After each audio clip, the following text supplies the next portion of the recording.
Hallelujah. Hallelujah. आइए खुदा के खूबसूरत कलाम में से पढ़ेंगे।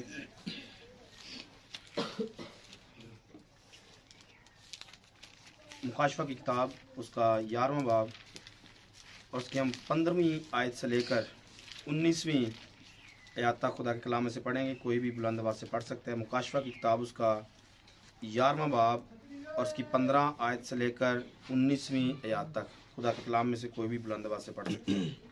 खुदावंद के कलाम में ये लिखा है, और जब सातवें फरिश्ता ने नरसिंगा फूंका तो आसमान पर बड़ी आवाजें इस मज़मून की पैदा हुई कि दुनिया की बादशाही हमारे खुदावंद और उसके मसीह की हो गई और वो अब्दुल आबाद बादशाही करेगा। और 24 बुजुर्गों ने जो खुदा के सामने अपने अपने तख्त पर बैठे थे, मुंह के बल गिरकर खुदा को सिजदा किया और कहा कि आए खुदावंद खुदा कादर मुतलिक जो है और जो था, हम तेरा शुक्र करते हैं क्योंकि तूने अपनी बड़ी कुदरत को हाथ में लेकर बादशाही की और कौमों को गुस्सा आया और तेरा गजब नाजिल हुआ। और वो वक्त आ पहुंचा है कि मुर्दों का इंसाफ किया जाए और तेरे बंदों, नबियों और मुकद्दसों और उन छोटों बड़ों को जो तेरे नाम से डरते हैं अजर दिया जाए। और जमीन के तबाह करने वालों को तबाह किया जाए। और खुदा का जो मकदिस आसमान पर है वो खोला गया और उसके मकदिस में उसके अहद का संदूक दिखाई दिया और बिजलियां और आवाजें और गर्जें पैदा हुई और भूचाल आया और बड़े ओले पड़े। आमीन। आमीन। खुदा इस कलाम के वसीले हम सबों को बरकत बख्शे। आइए सब तशरीफ रखिए।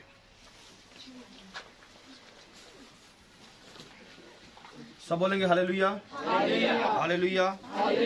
खुदावंद की शुक्रगुजारी करते हैं आज एक बार फिर से खुदावंद की हुजूरी में आने के लिए, उसके बड़े फजल के लिए, उसके रहम के लिए, उसके तरस के लिए जो खुदा ने एक बार फिर हम पर किया है और हम अपने खुदा के हुजूर जमा हो सके। इस बात के लिए दिल से खुदावंद की शुक्रगुजारी हो। आमीन। सब बोले आमीन। मौसम सर्दी का है लेकिन कोई इशू नहीं है। थोड़ा सा अगर यहाँ पे रहेंगे तो गर्मी आ सकती है, हम सर गर्म हो सकते हैं। किताब मुकद्दस में से हमारा सिलसिला जारी है, मुकाशफा की किताब में से सीखने का। अभी तक हमारे 54 यानी कि 54 पैगाम हो चुके हैं। आज 55 नंबर पैगाम है जिसको सीखने के लिए हम सब यहाँ पर मौजूद हैं। इस बात के लिए भी अपने खुदा के दिल से शुक्रगुजार हैं कि खुदावंद हमें हर रोज़ लम्हा ब लम्हा आगे बढ़ा रहे हैं। सारी बातों के लिए इज़्ज़त जलाल हमारे खुदा के नाम को है, क्योंकि हम इंसान कोई भी इस काबिल नहीं हैं कि हम खुदा की हुजूरी में आ सके।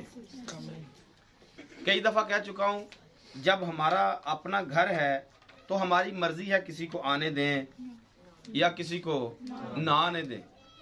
तो ये इबादत का घर खुदा का घर है। खुदा किसी को आने दे किसी को ना आने दे, उसकी मर्जी है। तो कोई मत ख्याल करे कि मैं नहीं जाता, खुदा आने ही नहीं देता है। खुदा आने ही नहीं देता है। और ये मेरा ख्याल है कि बड़ी बदनसीबी की बात होती है कि खुदा किसी को अपने घर आने से रोक दे। ये बदनसीबी होती है। जिस्मानी तौर पर हम किसी को अपने घर से आने से रोक देते हैं तो क्या गुजरता है ये हम सब जानते हैं। अगर खुदा किसी को अपने घर में आने से रोक दे तो फिर क्या होता है। तो हम सब खुश नसीब हैं कि हम खुदा के हुजूर आते हैं या खुदा हमें अपने करीब आने देता है। आज की जो तलावत की गई है नहायत खूबसूरत थी, 50 ज़बूर। उसको आज हम इस पैगाम के साथ लिंक करेंगे क्योंकि वो बड़ा ख़ास रेफरेंस था। जब उसको तलावत किया जा रहा था तो तब भी मैंने पढ़ते पढ़ते खुदा ने मेरी रहनुमाई इस तरफ करवाई, तो उसको भी थोड़ी देर में हम ऐड करेंगे।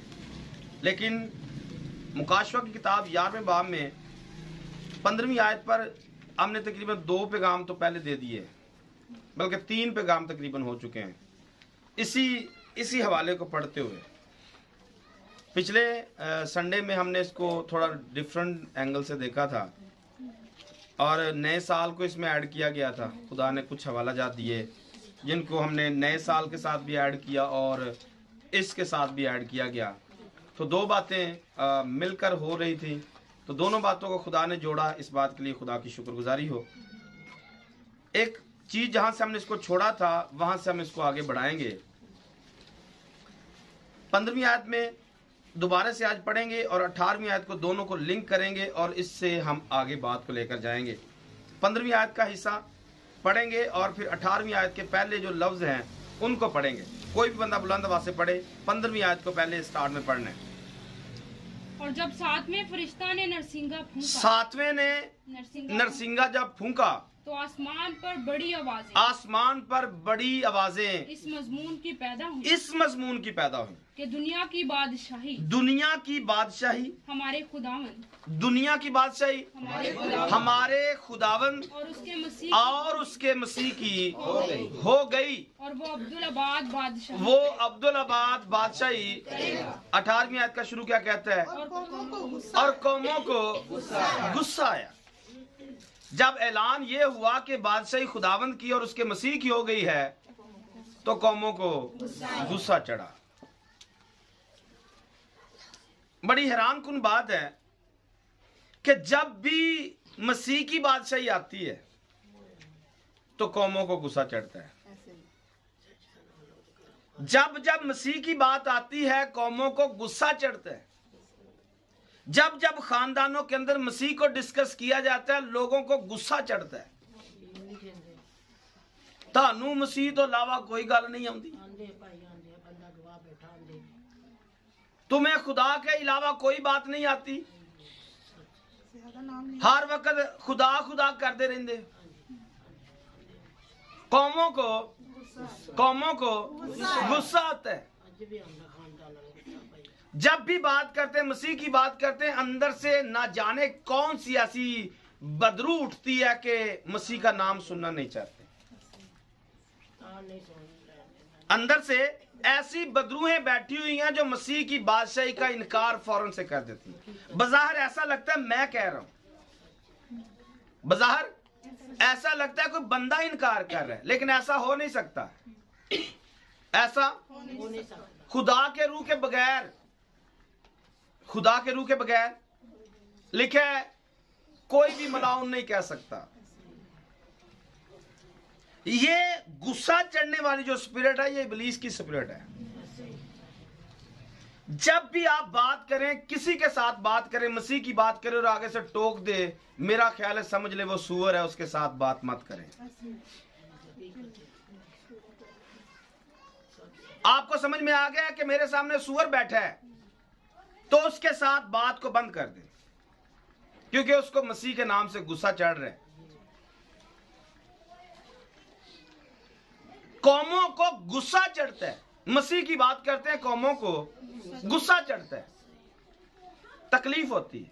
और ये तकलीफ बंदे को नहीं, मैं कह रहा हूं ये इब्लीस को होती है, जो इब्लीस बंदे के अंदर छुप कर बैठा हुआ होता है। वरना मसीह तो जिंदगी है, मसीह तो जिंदगी है, हमेशा की जिंदगी मसीह के अंदर है। उसने कहा कोई मेरे वसीला के बगैर बाप के पास नहीं आता, वसीला मैं हूं। और अगर वसीले से ही बंदे को गुस्सा चढ़ता हो, मददगार से ही गुस्सा चढ़ता हो, हलाकत पक्की है, हलाकत। इस्राएल से यह कहा गया होसिया के वसीला से, इस्राएल यही तेरी हलाकत है कि तू मेरा यानी अपने मददगार का मुखालिफ हुआ। जब इंसान अपने ही मददगार का मुखालिफ हो जाता है फिर हलाकत तो पक्की है। जिसने आपको बचाना था आप उसी के खिलाफ हैं, हलाकत पक्की होगी। तो आज यहां पर 18वीं आयत में बहुत ज्यादा मटेरियल मेरे पास मौजूद है। इसको समझने के लिए सारा नहीं पढ़ा जाएगा, कोशिश करेंगे जितना पढ़ा गया उसको पढ़ेंगे, क्योंकि ये चीज नबूवत से भरी हुई है। आप देखेंगे पूरी किताब के अंदर, बाइबल मुकद्दस के अंदर बेशुमार हवाले हैं जो इस बात की तस्दीक करते हैं, या पहले से बता दिया गया है इन कौमों ने क्या करना है और खुदा ने कौमों के साथ क्या करना है। फिर देखें पीछे बुजुर्गों को, देखें कि बुजुर्ग लिखा है, बुजुर्गों ने जो खुदा के तख्त के सामने अपने अपने तख्त पर बैठे थे, जो अपने अपने तख्त पर बैठे हुए थे, मुंह के बाल गिरे, मुंह के बाल गिर पड़े। किस बात के लिए गिरे? किस बात के लिए गिरे? क्योंकि बादशाहत पीछे ऐलान हो चुका है आसमान पर कि बादशाहत हमारे खुदावंद और उसके मसीह की हो गई है। खुशी इस बात की है, झुकने की वजह यहां पर है, सजदा करने की वजह यहां पर है कि बादशाहत मसीह की हो गई है। आज तक अगर हम झुके नहीं हैं, अगर दिल नहीं करता है, तो मतलब क्या हुआ? अभी तक बादशाहत आई नहीं है। आगे क्या लिखा है? मुंह के बल गिरकर खुदा को सिजदा किया और ये कहा, बुजुर्ग क्या कह रहे? ए खुदावंद खुदा, ए यहोवा एलोहीम, कादर मुतलिक जो है और जो था। इस पर भी बताया गया, अगला जुमला नहीं लिखा गया जो, क्योंकि पीछे लिखा हुआ है जो है, जो था, जो आने वाला है। अब आने वाला कैंसिल कर दिया गया क्योंकि इनको समझ आ गई कि वो आ चुका, उसकी बादशाही आ चुकी है। तो हम भी इस लफ्ज को अपनी जिंदगी से काट सकते हैं, हम भी सब अपनी जिंदगी से इस लफ्ज को काट सकते हैं जो क्या लिखा है, जो है और जो वो हमारी जिंदगी में आ चुका, हमारी जिंदगी में आ चुका है। जब आ चुका है तो हम खुदा का शुक्रिया अदा कर सकते हैं, और जब तक ये आता नहीं है यही कह सकते वो आने वाला है। वो अगर बुजुर्गों के साथ खड़े हो जाएंगे तो हम दुनिया के साथ कट ऑफ कर देंगे, क्योंकि दुनिया ये कह रही है वो आने वाला है। दुनिया ये कह रही कि वो जो था, जो है, जो आने वाला है। बुजुर्ग कह रहे कि वो आ चुका है, वो तो आ चुके। पर मैंने बताया पीछे कई दलीलें बताई हैं कि दीवार गिरने से पहले ही खुदा ने कह दिया था कि दीवार गिर चुकी है। गिरने से पहले, जातू जूलियत का सर कलम करने से पहले कह दिया था कि वो गिर चुका है। तेरा गोश्त हवा के परिंदे और कुत्ते खाएंगे। तो ये होने से पहले ये ईमान है, ये ईमान है।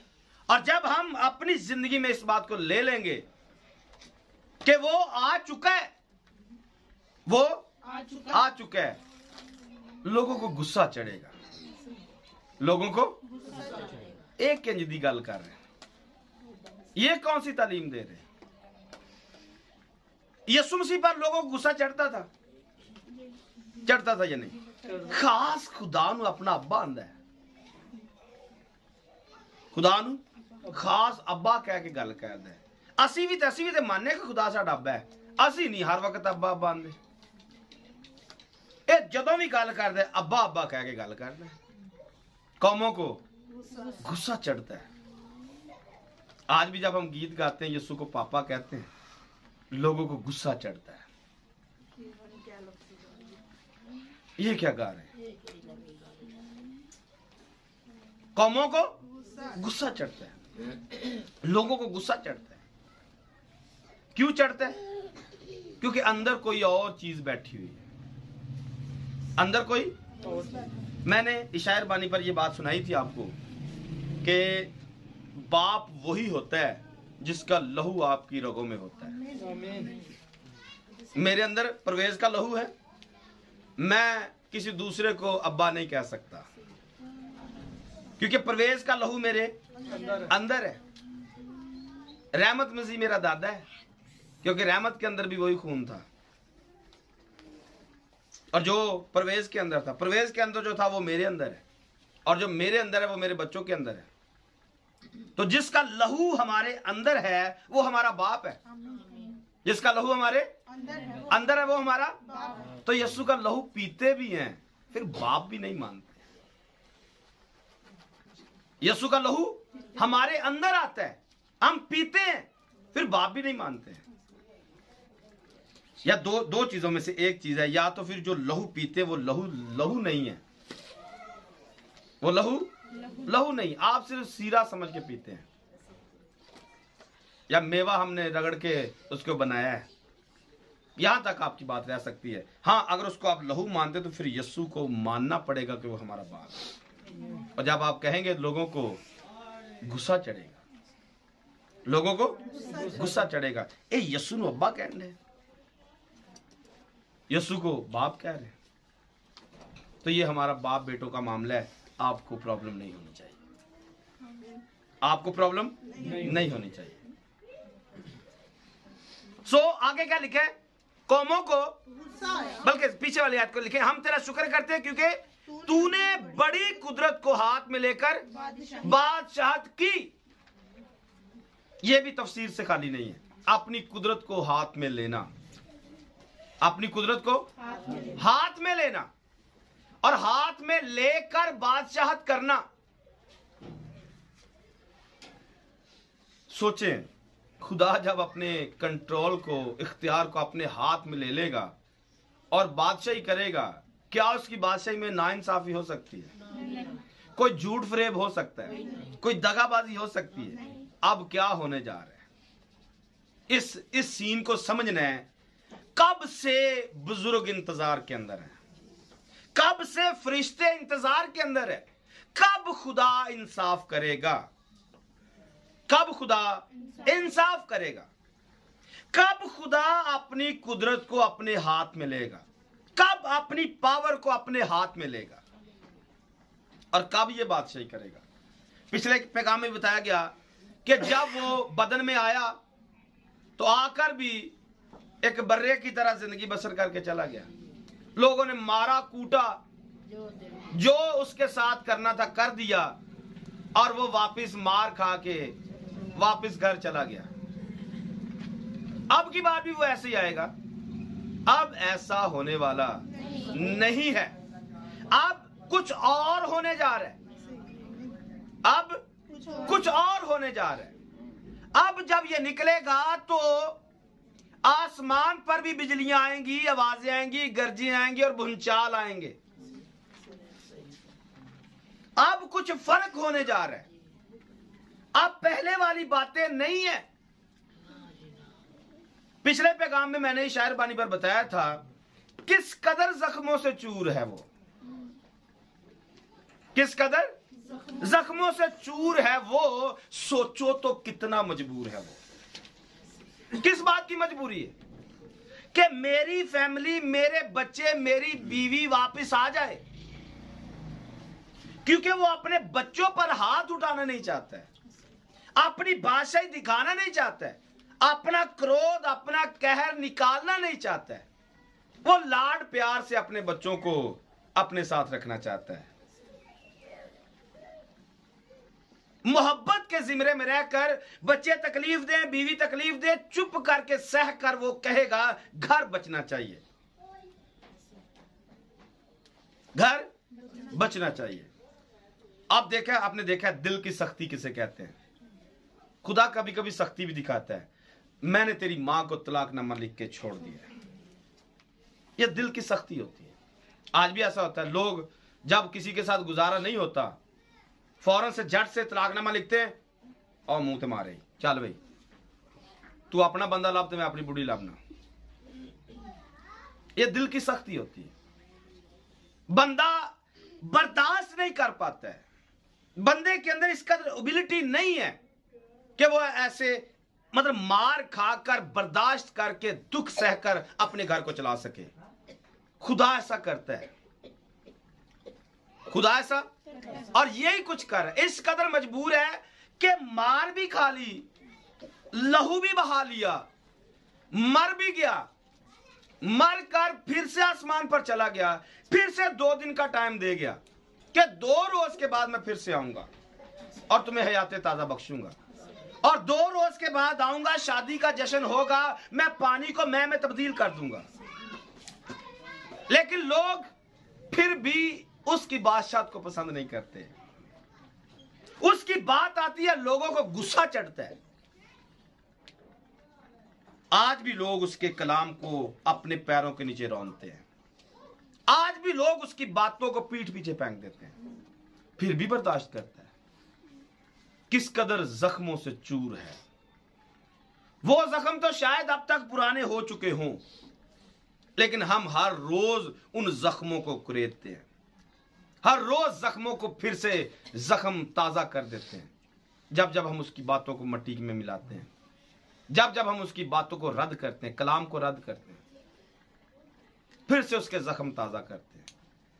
लेकिन आसमान पर खुशियां होती हैं, मजमून सुनाया जाता है। बादशाह की जब बात आती है, कोई भी शख्स जमीन पर तौबा करता है, लिखा है फरिश्ते आसमान पर खुशी करते हैं, खुशियां मनाते हैं। किस बात के लिए? मेरा एक बेटा वापिस आ गया है, इसने मेरी कदर को जान लिया है, इसने मेरे जख्मों को जान लिया है, इसने मेरी बादशाह को पहचान लिया है। लेकिन जब तक नहीं हम उसे पहचानते, जब जब हमें गुस्सा चढ़ता है, उसके कलाम से, उसकी बातों से, समझ ले हम उसको दुख दे रहे हैं, हम उसे तकलीफ दे रहे हैं। तो किस कदर जख्मों से चूर है वो। थोड़ा सा सोचो कितना मजबूर है वो,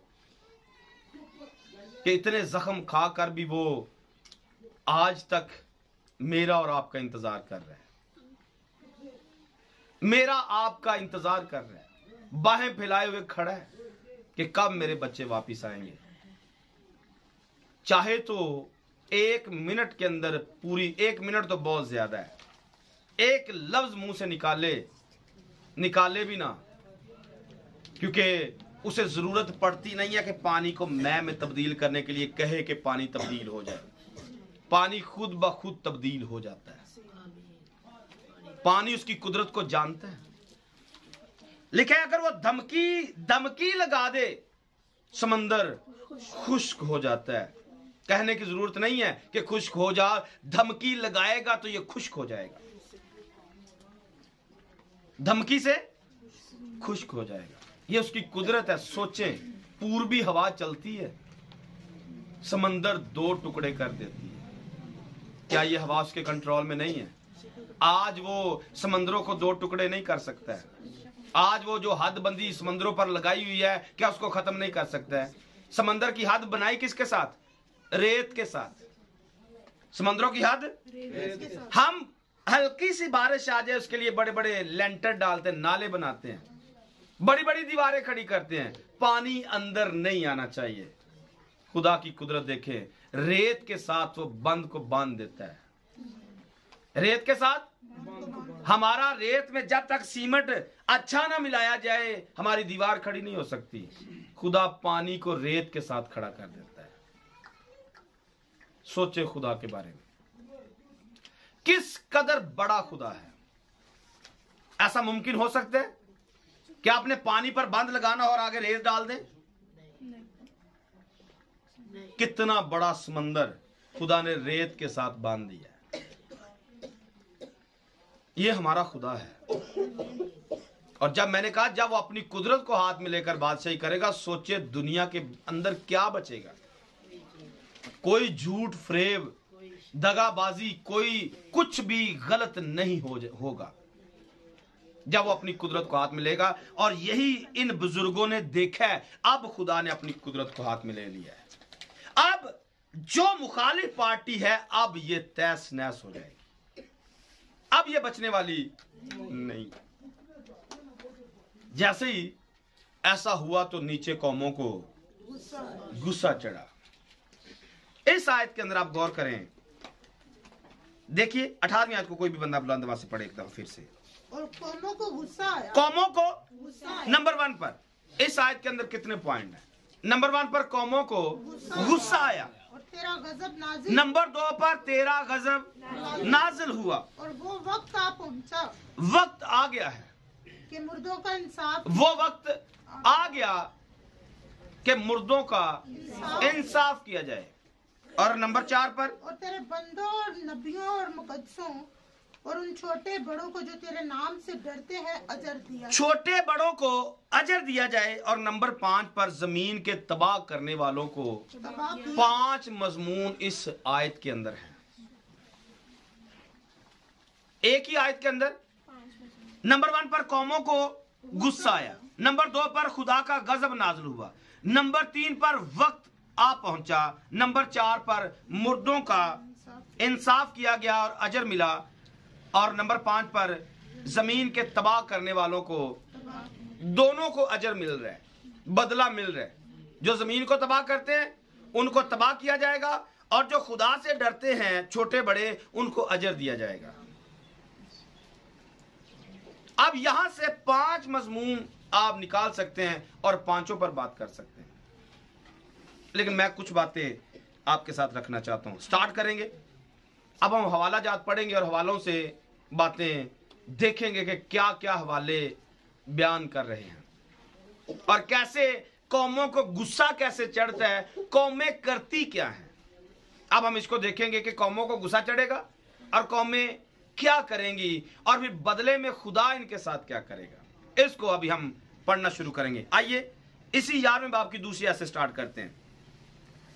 और उस सहन को जो मकदिस के बाहर है, सहन को जो मकदिस के बाहर है खारिज कर दे, और उसे ना नाप, क्योंकि वो गैर कौमों को दे दिया गया। यहां से हैकल से स्टार्ट होगा कि हैकल का जो सहन का हिस्सा है ये गैर कौमों के पास चला जाएगा। आगे इसकी 9वीं आयत को पढ़िए, 9वीं और 10वीं आयत को पढ़ना है।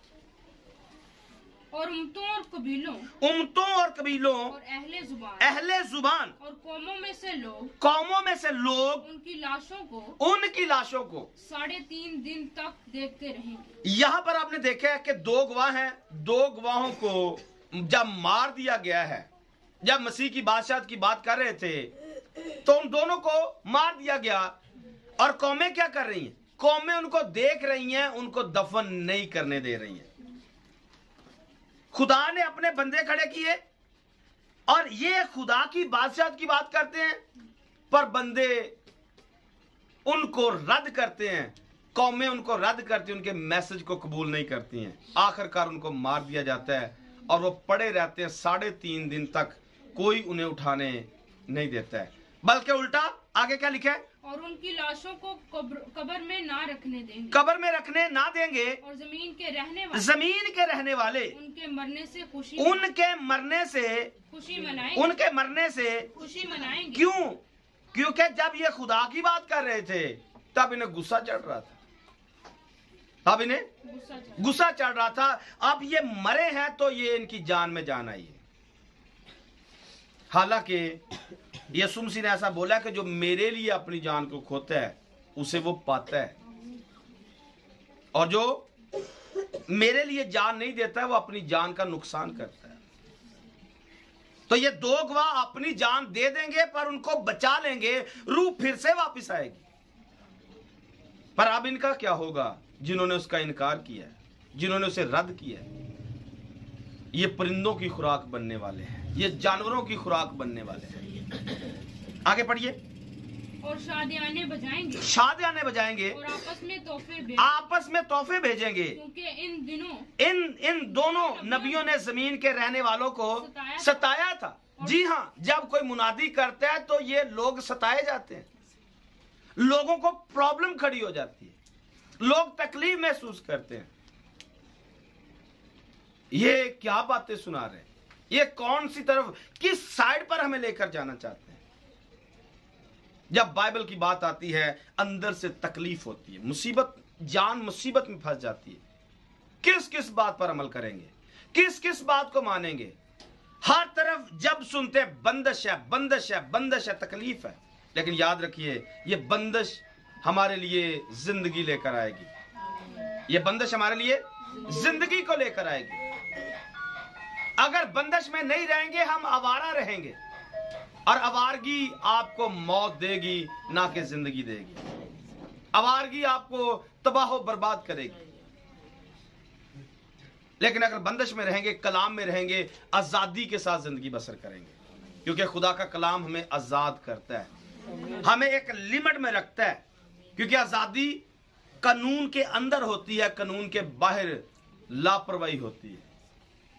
आप इशारा तोड़ते, आप अपने मायने में आप आज़ाद हैं। इशारा तोड़ के जब निकलते तो अपने हिसाब में हम क्या कर रहे हैं? आज़ाद जा रहे हैं। आज़ाद नहीं भाई, आप लापरवाही में जा रहे हैं, आप गुनाह में जा रहे हैं। आज़ाद आप तब थे जब इशारा खुलेगा, आप आज़ाद हैं, अगले इशारे तक आप आज़ाद हैं। आज़ादी कानून के अंदर रहकर होती है, कानून के बाहर आप लापरवाही के अंदर, गुनाह के अंदर है, नुकसान उठाना पड़ेगा।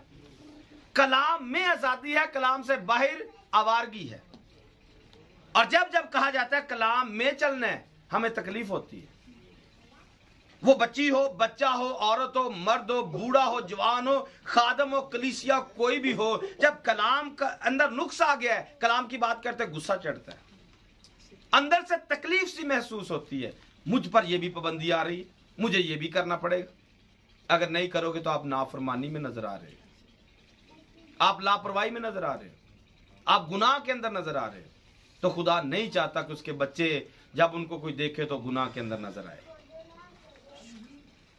लेकिन जो शैतान के उनको गुस्सा चढ़ता है, क्योंकि शैतान अपने निशानात जिस्मों में दिखाना चाहता है।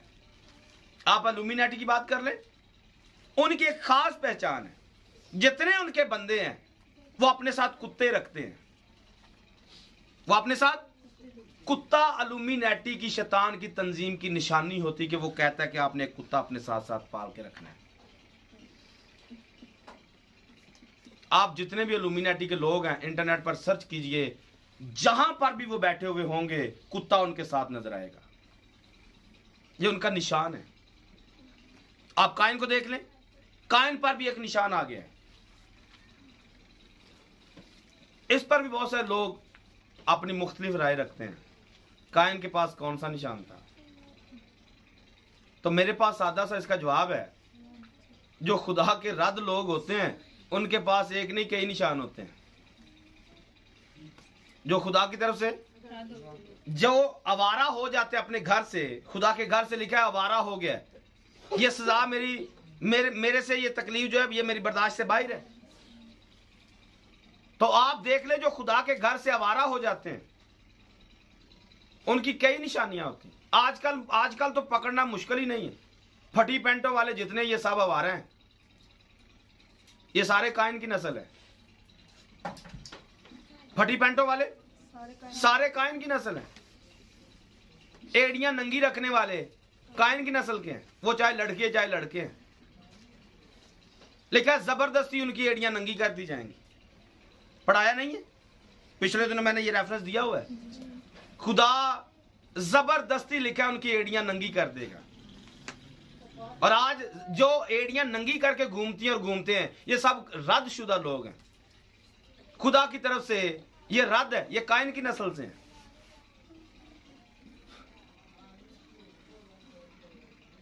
ये बालों का कलर बिगाड़ देना ये खुदा के लोगों का काम है। हाँ, जिनके बाल आप डाए देख लें, समझ ले कायन की नस्ल है। समझ ले, ये बिल्कुल सादा है। मुंह पेंट किया हुआ देख लें, बस समझ ले ये कायन की नस्ल है। इसमें मुश्किल तो नहीं है।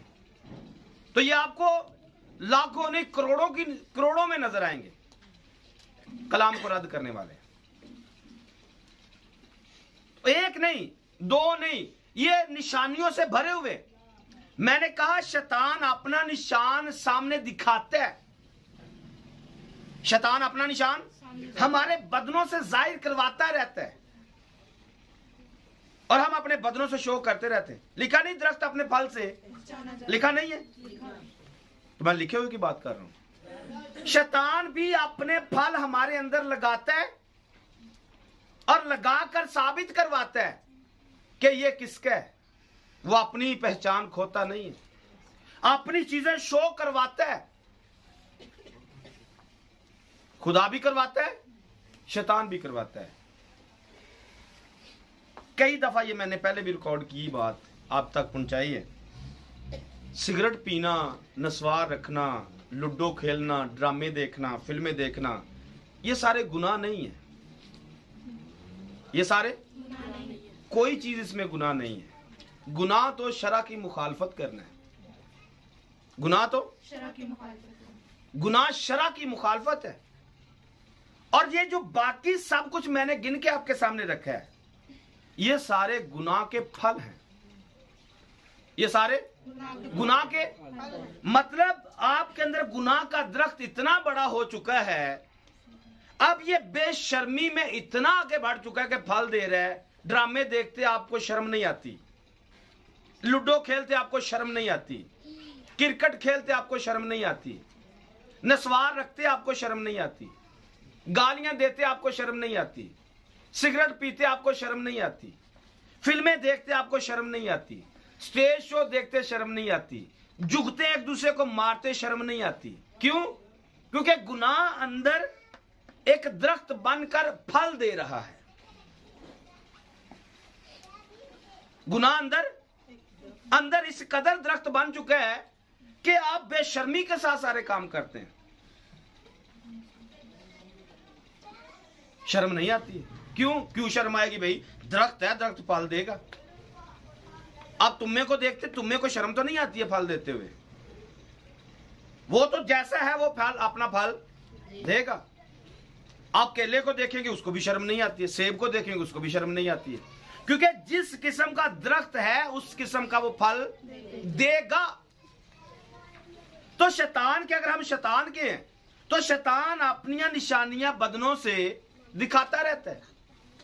अगर खुदा अंदर है, अगर रूहुल कुदस अंदर है, तो रूहुल कुदस के फल अंदर से निकलते हुए नजर आएंगे आपको। और रूहुल कुदस के फल मोहब्बत है, आगे क्या है? खुशी। पढ़ते जाइए, नहीं आती है? मोहब्बत, खुशी, मेहरबानी, ये सारे क्या हैं? ये रूह के तो ये नजर आते हैं। अगर हम में रूहुल कुदस है, अगर हम खुदा के हैं, तो हम में से ये सारे के सारे नजर आते रहेंगे। खुदा दिखाएगा, लोग देखेंगे, लोग कहेंगे ये खुदा के लोग हैं। शागिर्दों ने कभी अपने आप को ये नहीं कहा था कि हम मसीही हैं। उनको कहने की जरूरत भी नहीं थी, क्योंकि वो तो यहूदी थे, वो तो यहूदी थे, और उन्होंने कभी अपना ऐलान नहीं किया कि हम मसीही हैं। ये तो लोग थे जो उनको कह रहे थे ये मसीही है। और ये बुतप्रस्त लोग थे अंताकिया के जिन्होंने ये कहा ये मसीही हैं। शागिर्दों ने कभी अपने आप को मसीह नहीं कहा। क्यों? क्योंकि उनको कहने की जरूरत ही नहीं है। लोग किरदार से देख लेते हैं, लोग किरदार से देख लेते हैं, लोग हमारे फलों से जान लेते हैं। शागिर्द अपने फल से पहचाने गए, ये अपने उस्ताद के नक्शे कदम पर चल रहे हैं। जैसे उस्ताद जी कर रहे थे वैसे शागिर्द कर रहे हैं, लेकिन हमें बताना पड़ता है हम मसीही हैं।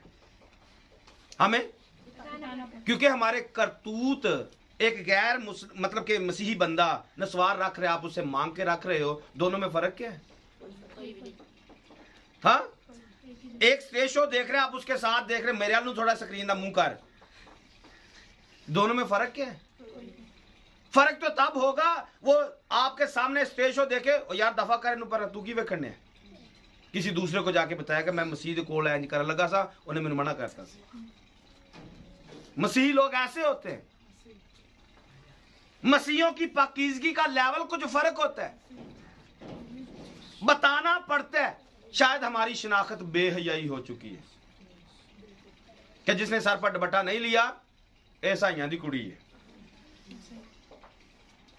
मोहल्ले में जाते जाते, शहर में जाते जाते जिसने दुपट्टा नहीं लिया और पेंटा तंग पाइया ने ते गिटियां तो उचियां पाइया ने, बताने की लोड़ नहीं है, ये बरादरी है।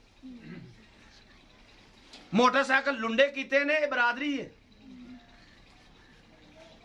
बरादरी ने अपनी शिनाख्त कुछ फर्क बना ली है, लेकिन मसीहियों की पहचान फर्क है। मैंने कहा शैतान अपनी निशानियां हमारे साथ जोड़ के रखता है। मुझे बताइए, बात आ गई मोटरसाइकिल की। एक मोटरसाइकिल जब कंपनी बनाती है, वो बेवकूफ होते हैं कि वो इशारे लगाते हैं, वो पूरा मरगाड मोटरसाइकिल के सारे सारे पार्ट्स बना के भेजते हैं। पागल होते हैं आजकल के साई, इतने सियाने वो सारी चीजें उतार के रखते हैं। हाँ, शैतान दिखाना चाहता है मेरे ने मेरे ने फैशन कर करके अलग से कुछ दिखाना, मोटरसाइकिल लुंडा करके दिखाना।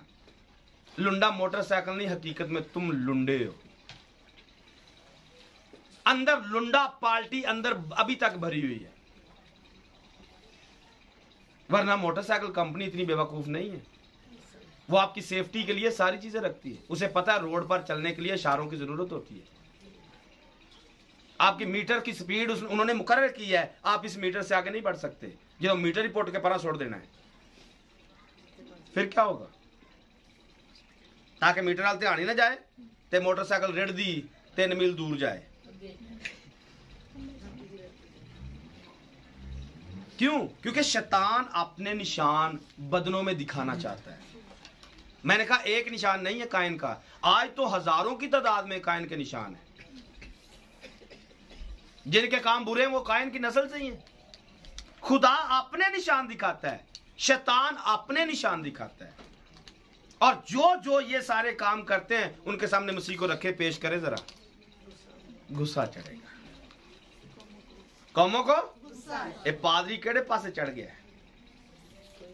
एक केड़े पासे पटा चाड़ ले। जी हाँ, ये जरूरत है, आज के लोगों की जरूरत है, मुआशरे की जरूरत है। क्योंकि बेहयाई बहुत बुलंद सतह पर जा रही है,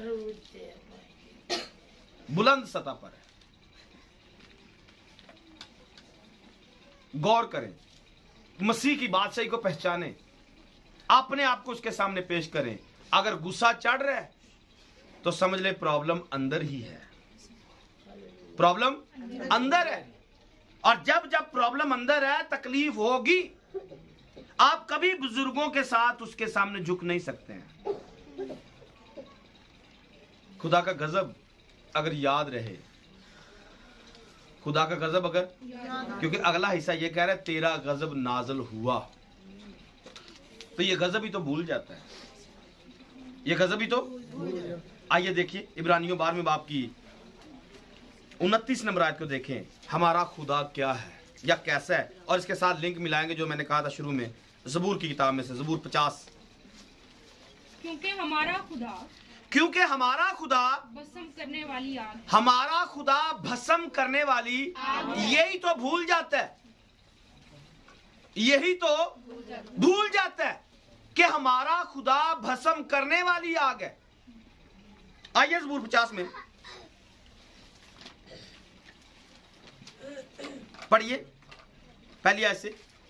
रब खुदावंद खुदा ने कलाम किया और मशरिक से मगरिब तक दुनिया को बुलाया।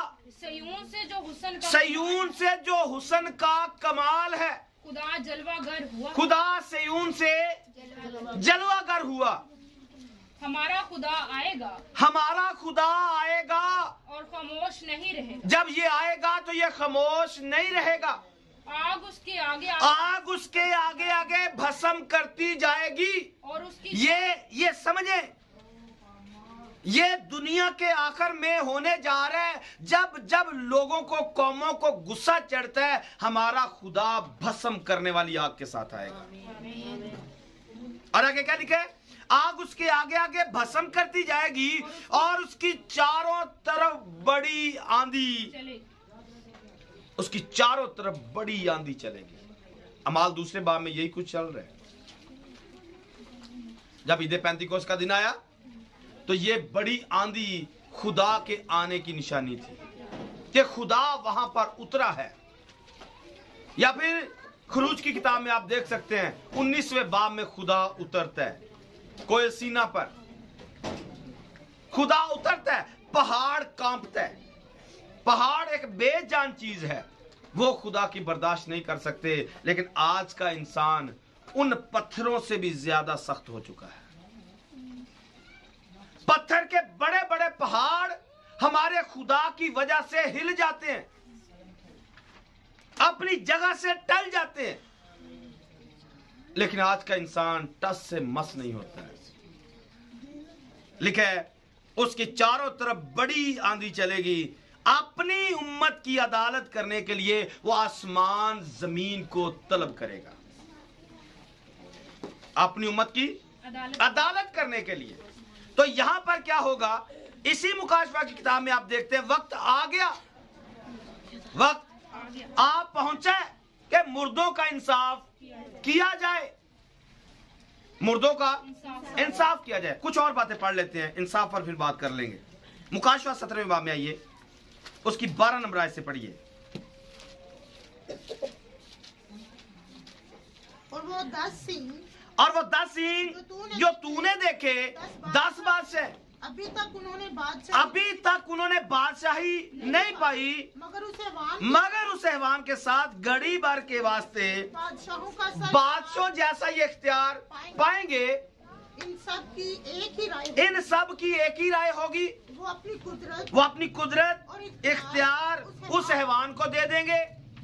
वो बर्रा से लड़ेंगे, बर्रा से लड़ेंगे और बर्रा उन पर गालिब आएगा, क्योंकि वो खुदावंदों का खुदावन, बादशाहों का बादशाह है, जो बुलाए हुए बरगुज़ीदा और वफादार उसके साथ हैं, वो भी गालिब आएंगे। आमीन। जो बर्रा के साथ खड़े वो गालिब आएंगे।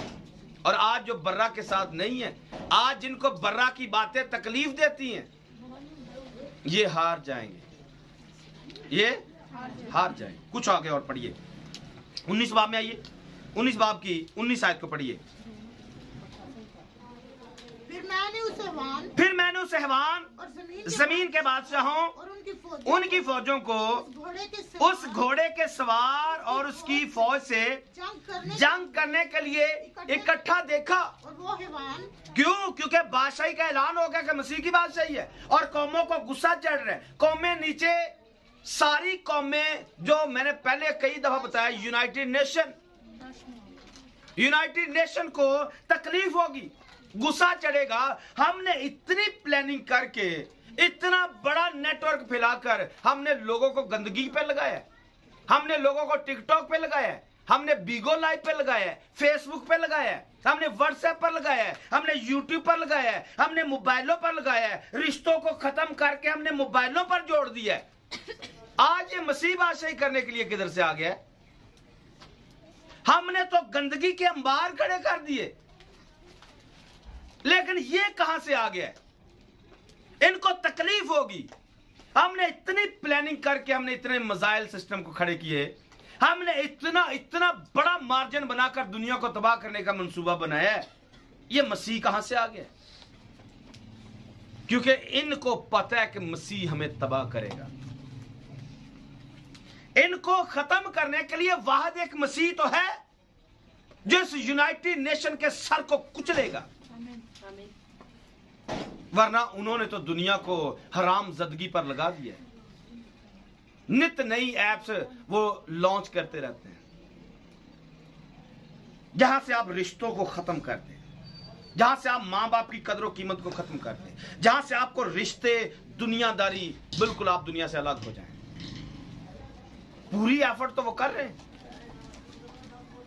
शायद हम समझ रहे हम बड़े कामयाब हो रहे हैं, हमें जो आता है दूसरों को आता ही नहीं है। जी हां, आप शायद उस बात से नावाकिफ है जो बाइबल में लिखी है, इबलीस के फरजंद ज्यादा तेज होते हैं।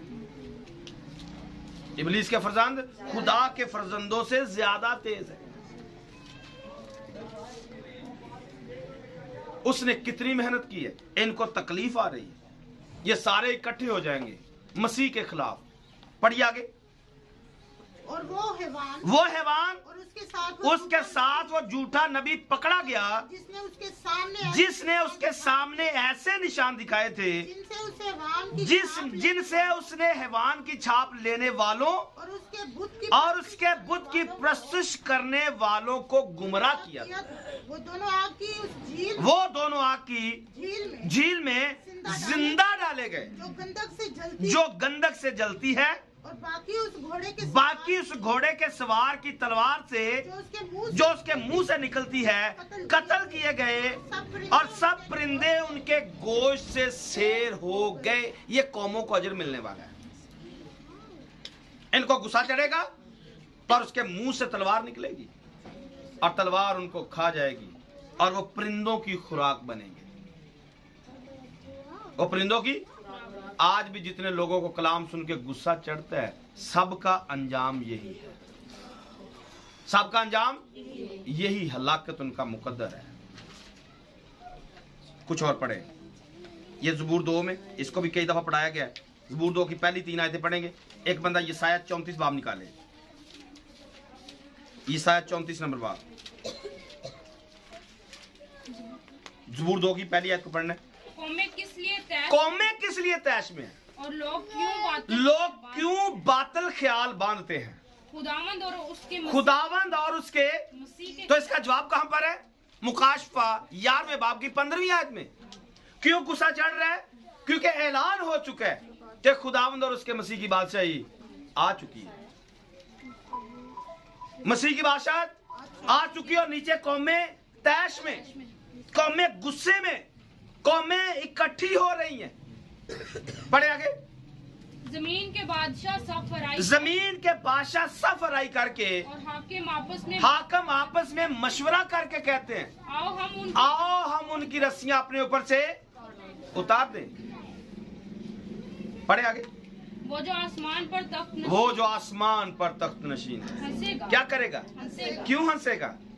अब बेटा तुम्हारी गेम खत्म हो चुकी है, अब तुम्हारा सिस्टम खत्म हो चुका है, अब तुम कुछ नहीं कर सकते। अब मसीह को मानो या ना मानो, तुम्हारा फैसला हो चुका है, क्योंकि उसने अदालत को, कुदरत को अपने हाथ में ले लिया है। अब तुम बचने वाले नहीं हो। आइए यशायाह 34 बाब में यहां से पढ़िए, बड़े खास हवाले हैं। यशायाह 34 बाब पहली आयत से। ऐ कौमों नजदीक आकर सुनो, ऐ उम्मतो कान लगाओ। जमीन और उसकी मामूरी, दुनिया और उसकी सब चीजें, दुनिया और उसकी सब चीजें। मैं कहना चाहूंगा ये पर्दे, ये ईंटें, ये बलाग, ये सब सुने। कौमें खुदा के नजदीक आए, अपना कान लगाएं। जो कुछ लिखा है, जमीन और उसकी मामूरी, दुनिया और सब चीजें जो उसमें है, अपने कान खोल ले, क्योंकि सजा इन बलागों को भी मिलने वाली है, सजा जमीन को भी मिलने वाली है। दुनिया की सब चीजें जलाकर राख कर दी जाएंगी और सब के साथ आज कलाम है। इंसानों के साथ तो है ही है, सब चीजों के साथ कलाम है। कान लगाओ, सुनो। क्या सुनना है? क्योंकि खुदावन का कहर तमाम कौमों पर, उसका गजब उनकी सब फौजों पर, उसका गजब उसकी तमाम फौजों पर है। उसने उनको हलाक कर दिया, उसने उनको ज़िबा होने के लिए हवाला किया और उनके मकतूल फेंक दिए जाएंगे। बल्कि उनकी लाशों से बदबू उठेगी, पहाड़ उनके लहू से बह जाएंगे और तमाम अजरामे फल्क गुदाज हो जाएंगे। आसमान तुमार की तरह लपेट दिया जाएगा और उनकी तमाम अफवाज ताक और अंजीर के मुरझाए हुए की मानित, पत्तों की मानित गिर जाएंगी। पढ़े। क्योंकि मेरी तलवार आसमान में मस्त हो गई है। देखो वो अदूम पर उन लोगों पर जिनको मैंने मलाऊन किया है, सजा देने को नाजिल होगी। मेरी तलवार मस्त हो गई है। जिनको मैंने मलाऊन किया है उनको सजा देने को नाजिल होगी। आगे। खुदावन की तलवार खून आलूदा है, वो चर्बी और बर्रों और बकरों के लहू से और मेंढों के गिरदों की चर्बी से चिकना गई। खुदावन उनके लिए बुसरा में एक कुर्बानी और अदूम के मुल्क में बड़ी खून रेजी है। पढ़ते जाइए। उनके साथ जंगली सांड और बछड़े बैल ज़िबा होंगे उनका मुल्क खून से सैराब हो जाएगा, उनकी गिर्द चर्बी से चिकना जाएगी, क्योंकि ये खुदावंद का इंतकाम लेने का दिन और बदला लेने का साल है, जिसमें वो सयून का इंसाफ करेगा। जो कुछ यरूशलेम के साथ किया गया, जो कुछ इस्राएल के साथ आज तक किया गया है, खुदा इंसाफ करेगा। खुदा आसमान से आएगा, इंसाफ करेगा। कौमें अब बेबस हो जाएंगी, कौमें अब बेबस हो जाएंगी। और आगे मुकाशफा की किताब में जो 12वां बाब स्टार्ट हो रहा है, उसमें यही कुछ आगे जाकर हम पढ़ेंगे। मुकाशफा की किताब 12वां बाब खास इस्राएल के लिए रखा गया है। बातें कुछ और चल रही हैं, लेकिन बीच में 12वें बाब को ऐड किया गया है। उस पर भी बातें करेंगे, लेकिन आगे पढ़िए जरा, क्योंकि आगे बहुत खास बातें हैं। और उसकी नदियां राल हो जाएंगी, उसकी नदियां राल हो जाएंगी, उसकी खाक गंधक और उसकी जमीन जलती हुई राल होगी। जमीन कैसी है? जलती हुई राल। लिखा है नदियां राल हो जाएंगी और उसकी खाक गंधक और जमीन जलती हुई राल होगी। इस कदर जमीन के साथ होने वाला है। सोचें, जब जमीन जल रही होगी, जमीन और पानियों के अंदर नदियों भी राल बन चुकी होंगी, सोचें लोगों के साथ क्या होगा। जमीन ही जब आग बन गई है, जमीन ही गंधक बन गई है, लोगों के साथ क्या होगा? पढ़िए आगे। जो शबो रोज कभी ना बुझेगी, जो शबो रोज कभी ना बुझेगी। आपकी जमीन आग बन चुकी है, आपकी जमीन जहन्नम बन चुकी है। शबो रोज ये गंधक, ये आग खत्म नहीं होगी। लिखा उससे अब तक धुआं उठता रहेगा, अब तक धुआं उठता रहेगा, जैसे सदूम और अमूरा से धुआं उठ रहा है। नस्ल दर नस्ल वो उजाड़ रहेगी। अब्दुल आबाद तक कोई उधर से ना गुजरेगा, लेकिन हवासल और खार पुष्ट उसके मालिक होंगे। जानवरों की बात है। उल्लू और कौवे उसमें बसेंगे और उस पर वीरानी का सूत पड़ेगा, सुनसानी का सहूल डाला जाएगा। इसको रूहानी मायने में आप अपनी जिंदगी पर देख सकते हैं। हमारी जिंदगी में यही कुछ चलता है। जब हम खुदा को रद्द करते हैं, जानवरों की खसलत हमारे अंदर आ जाती है।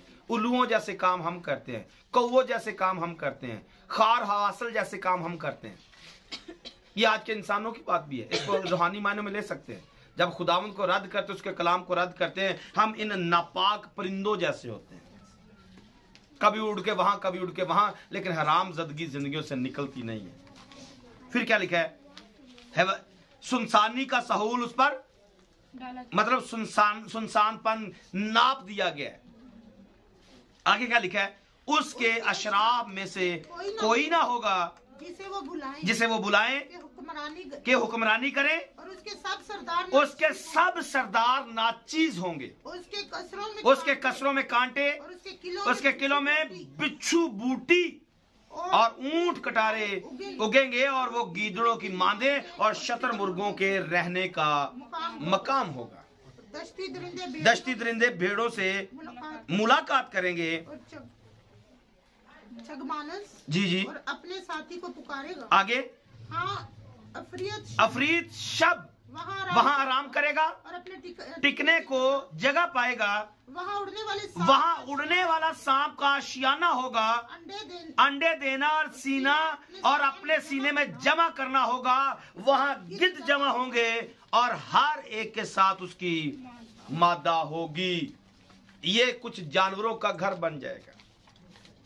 वहाँ सांप रहेंगे, बिच्छू रहेंगे, ऊंट कटारे उगेंगे, गिद्धड़ों की जगह होगी। अगर रूहानी मायने में देखना है तो अपनी अपनी जिंदगी में देख लें, आप में क्या पाया जाता है।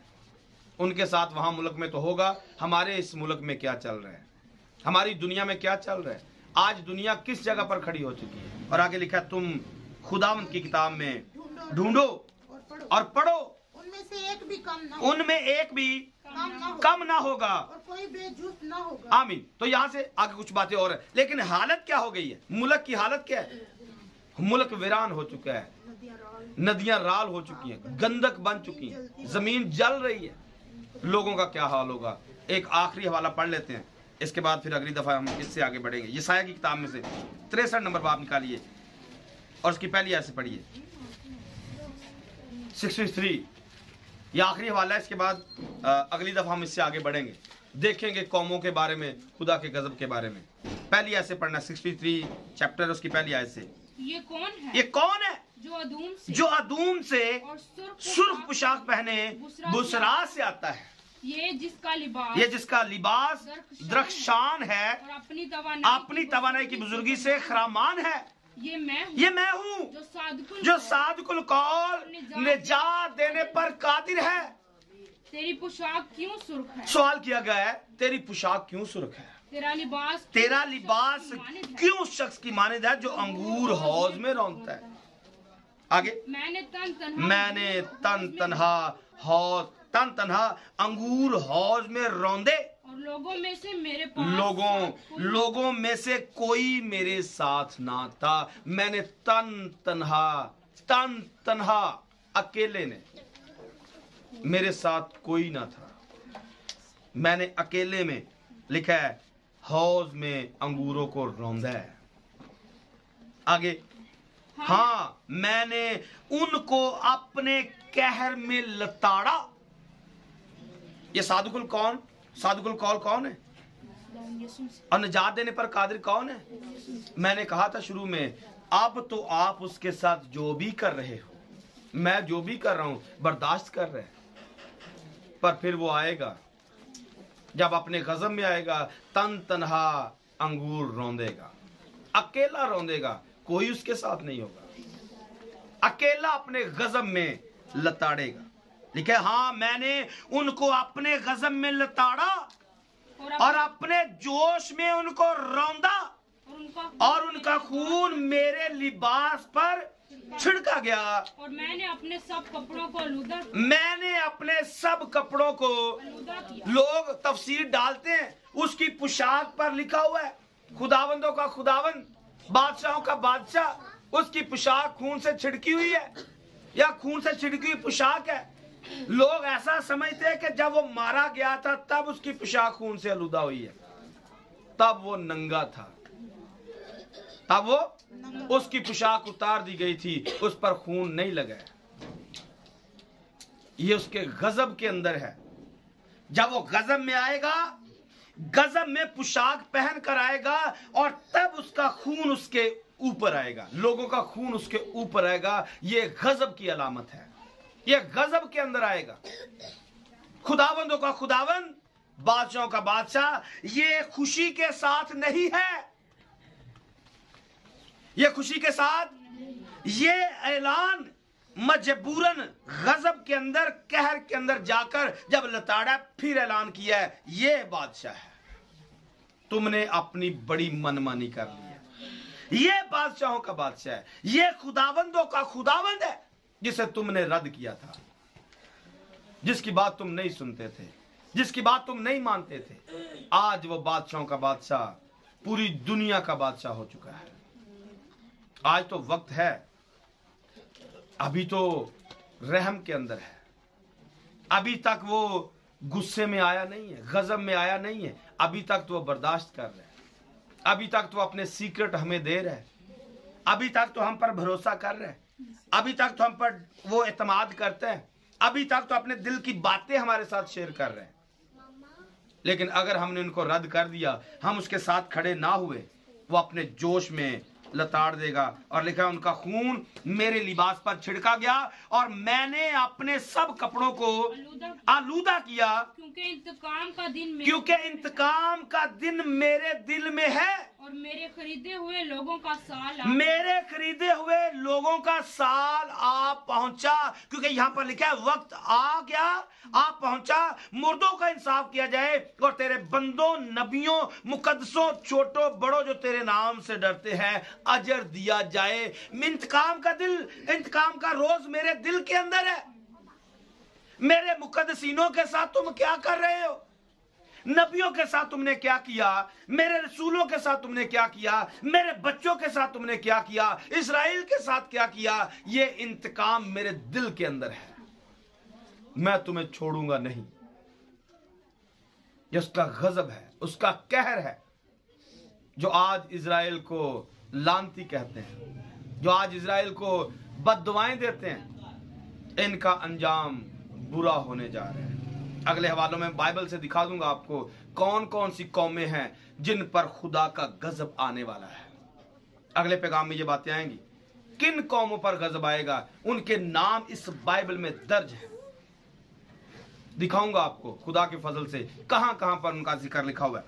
लेकिन लिखा है, क्योंकि इंतकाम का दिन मेरे दिल में है और मेरे खरीदे हुए लोगों का साल आ पहुंचा। मैंने निगाह की और कोई मददगार ना था, और मैंने ताजुब किया कोई संभालने वाला ना था, बस मेरे बाजू से निजात आई, और मेरे ही कहर ने मुझे संभालने वाला भी कोई ना था। जब मैं कहर में था, मेरा अपना ही बाजू मुझे संभाल रहा था। मूसा तो दुआ जब करता है, हाथ थक जाते हैं, बंदे उसे पकड़ लेते हैं, हाथ उठा लेते हैं, लेकिन इसको हाथ डालने वाला भी कोई नहीं है, इसको रोकने वाला भी कोई नहीं है, आज कोई शफायत करने वाला भी कोई नहीं है, क्योंकि यही तो था जो शफायत करने वाला था। जब तक रास्ते में है, मुद्दई से सुलह कर ले, जब तुझे अदालत में ले गया तो फिर सजा मुकर्रर है, क्योंकि जो मुद्दई है वही तो जज है, वही तो अदालत करने वाला है, वही तो इंसाफ करने वाला है। आज वो हमारा मुद्दई बना हुआ है, आज हमारी शफायत करता है, पर जिस दिन वो अदालत के तख्त पर बैठ गया, फिर इंसाफ उसे पता है। यूसुफ को जैसे मैंने बताया, यूसुफ के कान में यहूदा जब बात करता है, मुझे कान के नजदीक आने दे, तो शफायत क्या करता है, बिन्यामीन को जाने दे, बिन्यामीन को, क्योंकि अकेला बाप मर जाएगा। तो जिसके कान में डाल रहा था वो भी तो उसी का बेटा था। यूसुफ से क्या छुपा रहा है, क्या बता रहा है? यूसुफ को तो तेरे दिल की सब बातें पता है, यस्सु को हमारी सारी बातें पता है, हम उसको क्या बताएंगे? हमने कैसे कैसे उसके कलाम को रद्द किया। क्या ये भूली हुई बातें हैं या लिखने वाली बातें हैं? माँ बाप की बच्चे जब बातें रद्द करते, क्या इनको लिखने की जरूरत पड़ती है कि मेरे बच्चे कहां कहां पर हमारी बातों को रद्द करते हैं? माँ बाप के दिल पे लिखी होती है कि कौन सा बच्चा कहां पर नाफरमानी करता है। इंतकाम का रोज मेरे दिल के अंदर है, क्योंकि हमारी बातें, हमारे ख्याल, हमारी नाफरमानियां उसके दिल के अंदर जाती हैं। मैंने क्या कुछ नहीं किया इनके लिए। किताबें लिखना तो ये हमारे लिए है, मतलब आपको याद है कि जैसे ये किताब में लिखा है, बातें तो दिल में आती हैं, बातें तो यस्सु के दिल में है, क्या चल रहा है। यहां पर उसने बता दिया, इंतकाम का दिन मेरे दिल में है और मेरे खरीदे हुए लोगों का साल आप पहुंचा। मैंने निगाह की और कोई मददगार ना था, और मैंने ताजुब किया, कोई संभालने वाला ना था, बस मेरे ही बाजू से निजात आई, मेरे ही कहर ने मुझे संभाला। हाँ, मैंने अपने कहर से लोगों को लताड़ा और अपने गजब से उनको मदहोश किया और उनका खून जमीन पर बहा दिया। ये गजब खुदा उनका है, खुदा उनका गजब। डरे उस रोज से, अपने आप को देखे, हम क्या कर रहे हैं, हम उसके साथ क्या कर रहे हैं, उसने हमारे लिए क्या किया है। और आज हम दुनिया की आशुशरत में पढ़कर अपने खुदावंद, उसकी कुर्बानी, उसके फिदिये को नाचीज जान रहे हैं, हम उसकी मोहब्बत को नाचीज जान रहे हैं। पैगाम जारी है, अगली दफा हम इससे आगे बढ़ेंगे। आज तक इतना ही है। खुदा इस कलाम के वसीले हम सबको बरकत बख्शे। आमीन। God bless you all.